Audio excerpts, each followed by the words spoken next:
43장. 베냐민을 데리고 다시 이집트로 가다. 기근이 더욱 심해졌다. 이집트에서 가져온 식량이 다 떨어지자 그들의 아버지가 말했다. 다시 가서 식량을 조금 더 구해오너라. 유다가 말했다. 그 사람이 우리에게 엄히 경고하면서 말하기를 너희 아우를 데려오지 않으면 너희는 내 얼굴을 볼 수 없을 것이다 라고 했습니다. 아버지께서 아우를 우리와 함께 가도록 내주시면 우리가 내려가서 아버지께 식량을 구해오겠습니다. 하지만 아버지께서 그렇게 하지 않겠다고 하시면 우리는 가지 않겠습니다. 간다고 한들 무슨 소용이 있겠습니까? 그 사람이 우리에게 너희 아우를 데려오지 않으면 너희는 내 얼굴을 볼 수 없을 것이다 하고 말했으니 말입니다. 이스라엘이 말했다.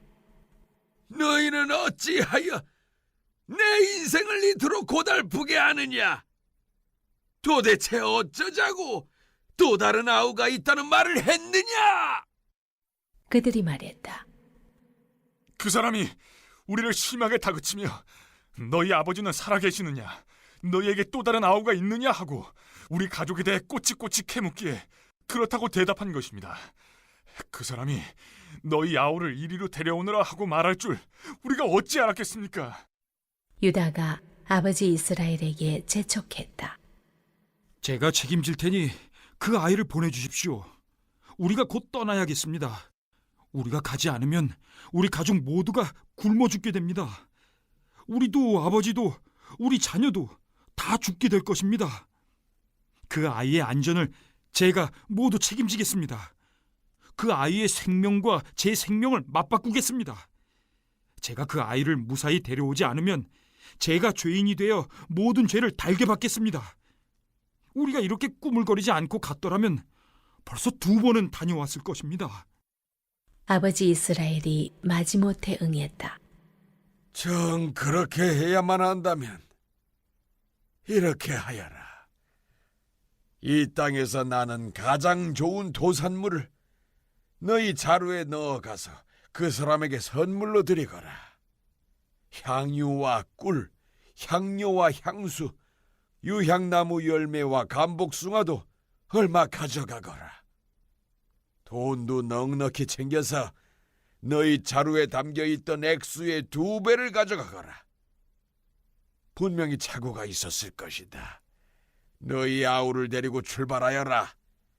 그 사람에게 다시 가거라. 너희들이 그 사람 앞에 설 때 강하신 하나님의 은혜를 베푸셔서 그 사람이 너희의 다른 형제와 베냐민을 함께 돌려보내주면 더없이 좋겠구나. 내게는 이제 남은 게 하나도 없다. 다 잃어버렸다. 그들은 선물을 마련하고 돈을 2배로 챙겨서 베냐민을 데리고 갔다. 그들은 지체하지 않고 이집트로 가서 요셉을 만났다. 그들이 베냐민을 데려온 것을 보고 요셉이 자기 집 관리인에게 말했다. 이 사람들을 집으로 데려가서 편히 쉬게 해주어라. 짐승을 잡고 식사를 준비하여라. 내가 그들과 점심을 함께 할 것이다. 관리인은 요셉이 말한 대로 그들을 집 안으로 데리고 들어갔다. 그들은 안내를 받아 요셉의 집으로 들어가면서 불안에 휩싸여 생각했다. 그 돈 때문이야. 그 사람은 우리가 처음 이곳으로 내려왔을 때 그 돈을 가지고 도망쳤다고 생각하는 거야. 이제 그가 원하는 곳에서 우리를 붙잡았으니 우리를 종으로 삼고 우리의 나귀를 몰수하려는 거야. 그래서 그들은 요셉의 집 관리인에게 다가가 그 집 문 앞에서 말했다. 주인님, 들어보십시오. 저희는 지난번에 식량을 사러 여기에 내려왔던 사람들입니다. 집으로 돌아가는 날 밤에 자루를 열어보니 자루에 저희 돈이 들어있었습니다. 저희가 지불한 액수 그대로였습니다. 저희가 그 돈을 고스란히 가져왔고 추가로 식량을 살 돈도 많이 가져왔습니다. 누가 저희 자루 속에 돈을 넣어두었는지 저희는 모르겠습니다. 관리인이 말했다. 모든 것이 잘 되었으니 걱정하지 마십시오. 여러분의 하나님, 여러분의 아버지의 하나님께서 여러분에게 덤으로 주신 것이 분명합니다. 나는 이미 여러분의 돈을 다 받았습니다. 그러고는 시므온을 데려와 그들에게 넘겨주었다. 관리인은 그들을 요셉의 집으로 데리고 들어가서 발 씻을 물을 주고 그들의 나귀에게 먹이를 주며 그들을 편히 쉬게 해 주었다. 형제들은 요셉과 함께 식사할 것이라는 말을 듣고 정오에 그가 나타나기를 기다리며 가져온 선물을 펼쳐 놓았다. 요셉이 집에 들어오자 그들은 가져온 선물을 그 앞에 내놓고 정중히 머리 숙여 절했다. 요셉이 그들을 맞이하며 말했다. 전에 너희가 말한 연로하신 너희 아버지는 안녕하시냐? 아직도 살아 계시느냐? 그들이 말했다. 예, 주인님의 종인 저희 아버지는 지금도 살아계시고 아주 잘 지내십니다. 그러고는 다시 정중히 머리 숙여 절했다. 그때 요셉이 자기 어머니의 아들 곧 자기 친동생 베냐민을 알아보고 그들에게 물었다. 전에 너희가 내게 말한 막내 아우가 이 아이냐? 그러고는 이렇게 말했다. 내 아들아, 하나님께서 내게 은혜 베푸시기를 빈다. 요셉은 자기 아우를 보고 감정이 복받쳐 울음이 터져 나오려고 하자 급히 다른 방으로 들어가서 한참을 울었다. 그러고 나서 얼굴을 씻고 마음을 진정시킨 다음 상을 차리라고 말했다. 요셉은 따로 상을 받았고 형제들은 형제들끼리, 이집트 사람들은 이집트 사람들끼리 식사하도록 상을 차리게 했다. 이집트 사람들은 히브리 사람들과 한 식탁에서 먹지 않았다. 히브리 사람들과 식사하는 것을 역겹게 여겼기 때문이다. 형제들이 안내를 받아 앉고 보니 요셉을 마주보고 맞이에서부터 막내에 이르기까지 나이 순으로 앉게 되었다. 형제들은 이제 무슨 일이 벌어질까 의아해하며 놀란 눈으로 서로 쳐다보았다. 요셉은 각 사람이 먹을 음식을 자기 식탁에서 형제들의 접시로 나르게 했다. 베냐민의 접시에 담긴 음식은 다른 형들의 접시에 담긴 음식보다 훨씬 많았다. 형제들은 요셉과 함께 마음껏 먹고 마셨다. 이스라엘의 가족들은 이집트에서 사온 양식도 다 먹어서 다시 양식을 구해오지 않으면 굶어 죽을 처지에 놓이게 되었습니다. 이때 이스라엘이 아들들에게 이집트에 가서 양식을 조금 사올 것을 말합니다. 가는 이유는 오직 양식을 구하기 위한 것이었습니다. 인질로 사로잡혀 있는 시몬에 대한 관심이 전혀 나타나 있지 않은 것이 주목할 만한 점입니다. 아버지 요구에 유다가 형제들을 대표해서 나섭니다. 그는 베냐민 없이는 이집트에 내려갈 수 없다고 잘라 말합니다. 그 사람이 너희 형제가 너희와 함께 오지 않으면 내 얼굴을 보지 못할 것이다 라고 매우 엄하게 경고했기 때문입니다. 베냐민 동행이라는 조건이 충족되지 않으면 자신들은 어떤 일도 하지 못한다 하는 이 주장은 그들이 이집트 요셉에게서 경험한 바가 얼마나 무시무시하고 준엄한 것이었는지 보여줍니다. 이때 이스라엘이 탄식합니다.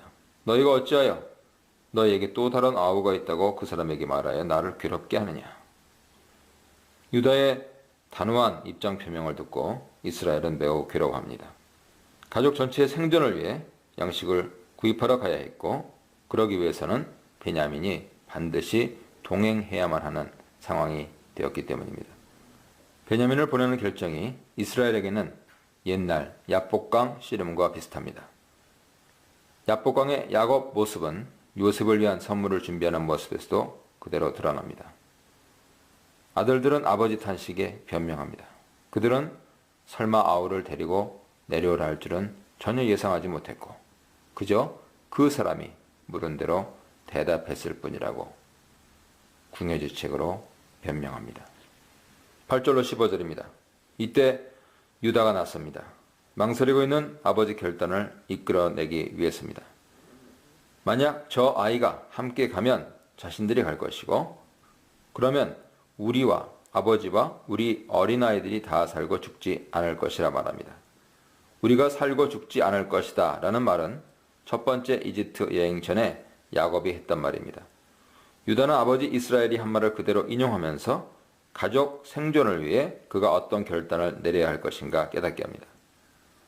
여기에 머물지 않고 한 걸음 더 나아가 놀라운 제안을 합니다. 자신 생명을 담보로 베냐민을 보내라는 것입니다.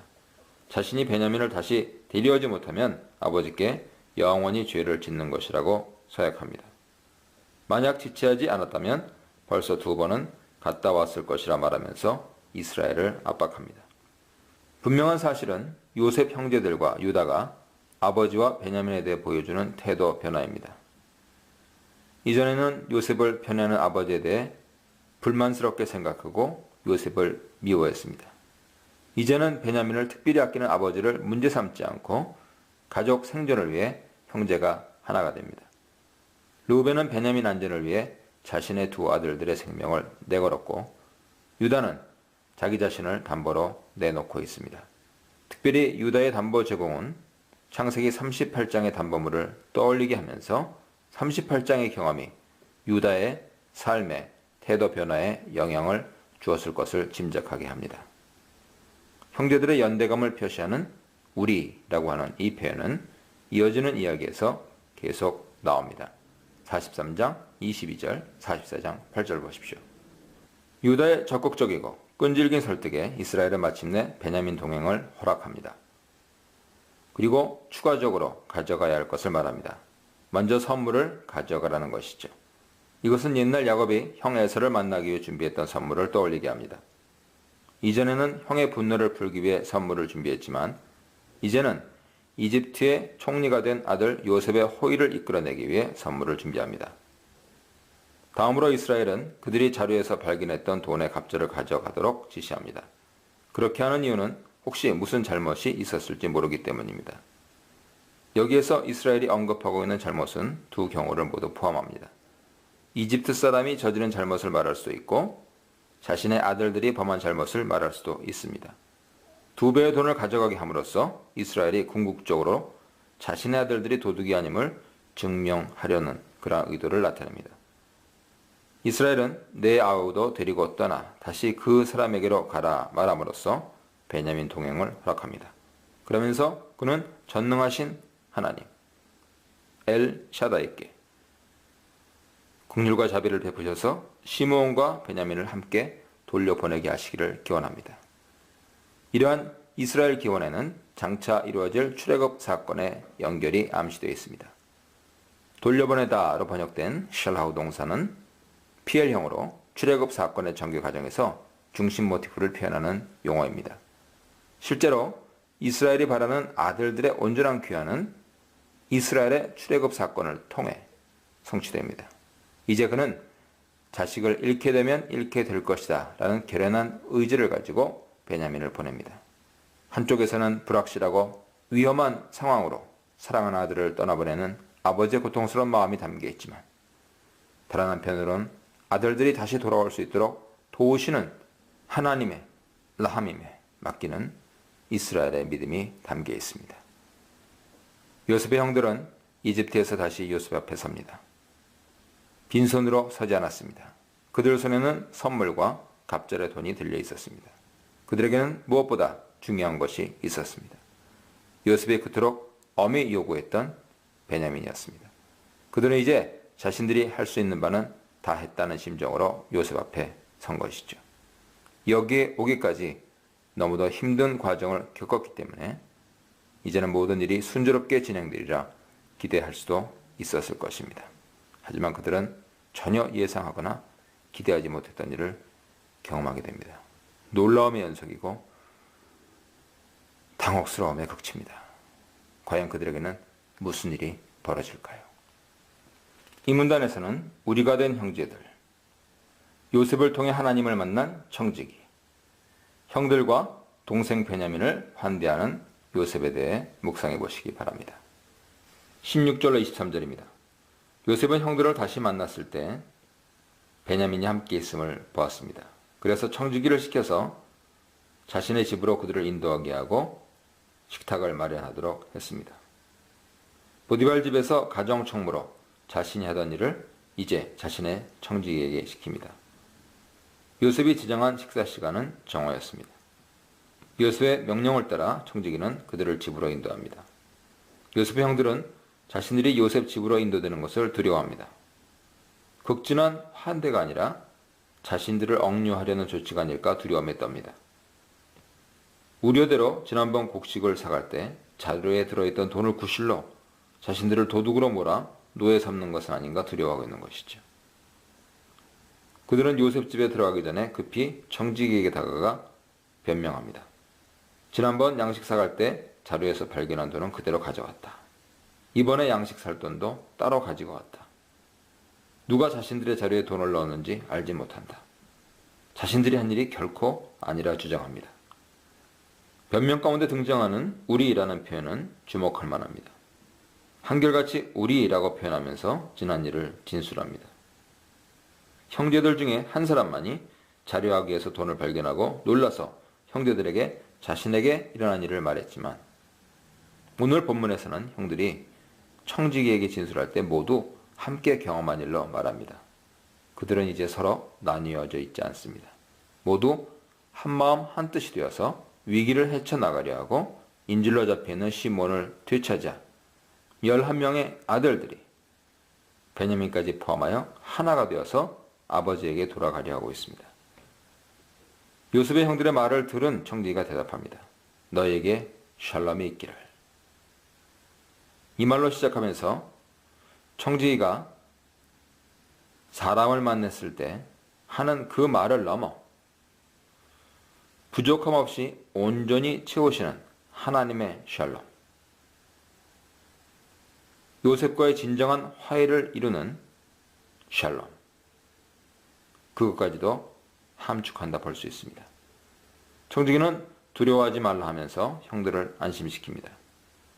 그들이 발견한 돈은 너희 하나님이자 너희 아버지의 하나님이신 그분이 너희 자료에 넣어준 것이다 설명합니다.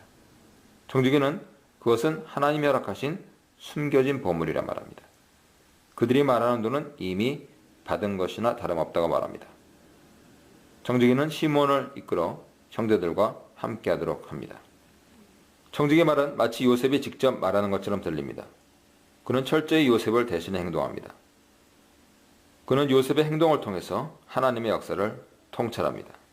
지난날 보디발 간수장 바로가 그랬던 것처럼 요셉의 청지기도 하나님이 요셉과 함께 하심을 인식하고 있는 것입니다. 24절로 34절입니다. 그는 요셉 형제들을 요셉의 집으로 인도합니다. 요셉 집이 여러 개 문을 통과해야 하는 구조를 가지고 있는 것으로 보입니다. 그들은 바깥문을 지나 집 안쪽에 오찬 장소에 들어옵니다. 청지기는 요셉 형제들에게 발 씻을 물을 제공하고 나귀에게 먹일 먹이도 줍니다. 오찬 장소에 도착해서 요셉에게 줄 선물을 정돈하고 요셉이 정오에 나타나기를 기다립니다. 요셉의 집에 도착하자 그들은 요셉이 있는 곳으로 들어가 선물을 전달합니다. 선물을 전달하면서 이집트에서 차지하고 있는 요셉 지위에 걸맞게 땅에 엎드려 절합니다. 다시 요셉의 꿈이 성취되는 장면이죠. 형들은 의식하지 못한 채 요셉 꿈대로 요셉에게 절을 하고 있습니다. 요셉이 그들의 안부와 아버지 안부를 묻습니다. 그들이 말하던 아버지가 안녕하시고 아직 생존하신가 묻습니다. 요셉 형제들은 요셉에게 자신의 아버지를 당신의 종이라 호칭하며 평안하시고 아직 생존해 계신다고 대답합니다. 이 말을 하면서 그들은 다시 땅에 엎드려 절합니다. 예상치 못한 요셉의 호의와 친절에 감동하여 계속 절하며 최고의 예의를 갖춥니다. 요셉의 시선이 베냐민을 향합니다. 자기 어머니의 아들, 자신의 동생 베냐민을 알면서도 묻습니다. 이 아이가 너희가 내게 말하던 너희의 작은 동생이냐? 요셉은 베냐민을 향해 말합니다. 내 아들아, 하나님이 내게 은혜 베푸시기를 원한다. 이 과정에서 요셉은 동생을 향해 북받쳐 오르는 라함임을 참지 못합니다. 그는 급히 울 곳을 찾아 안에 있는 방으로 들어갑니다. 그는 통곡합니다. 만감이 교차되는 눈물이었죠. 동생을 만난 기쁨으로 흘리는 감격의 눈물. 그동안 온갖 고생을 하며 지냈던 과거가 떠올라 흘리는 회한의 눈물. 요셉은 울고만 있을 수 없었습니다. 얼굴을 씻고 나와 자신의 감정을 억제하고 종들에게 음식을 차리라고 명령합니다. 요셉의 명령을 받은 종들은 음식을 3개 상으로 나누어 차립니다. 요셉, 형제들, 이집트 사람들을 위한 식탁이었습니다. 이집트 사람들은 히브리 사람들과 함께 식탁 나누는 것을 부정한 것으로 여겼습니다. 어느 곳에도 끼어있지 않은 요셉의 정체성이 여기서 드러나지요. 그는 히브리 사람인 형제들과도 함께하지도 않고 이집트 사람들과 같은 식탁에 앉지도 않습니다. 요셉은 형제들이 식탁에 자리 잡을 때 장자부터 막내까지 서열을 따라 앉게 했습니다. 자신 음식을 형제들에게 나눠주며 베냐민에게는 5배를 주었습니다. 이러한 행동이 형제들에게는 의아하게 생각되었습니다. 어떻게 형제들의 나이를 알고 그렇게 할 수 있고 베냐민에게 특별 대우를 하는 것은 무슨 까닭인가? 의구심을 가질 수도 있었을 것입니다. 하지만 그들은 아직 요셉이 누군지 모르고 있었기 때문에 그것에 대해 더 깊은 관심을 갖거나 문제제기를 하지 않았습니다. 흥겨운 분위기가 고취되었고 요셉과 함께 식탁 나누며 즐거운 시간을 가졌습니다. 형제들의 2번째 방문은 첫 방문과 전혀 달랐습니다. 그들이 받았던 스파이에 대한 오해도 없었고 그들이 우려했던 자료에서 발견된 돈에 대한 책임 추궁도 없었습니다. 하지만 그것이 그들의 마지막 경험은 아니었습니다. 더 혹독한 시험이 형제들을 기다리고 있었습니다.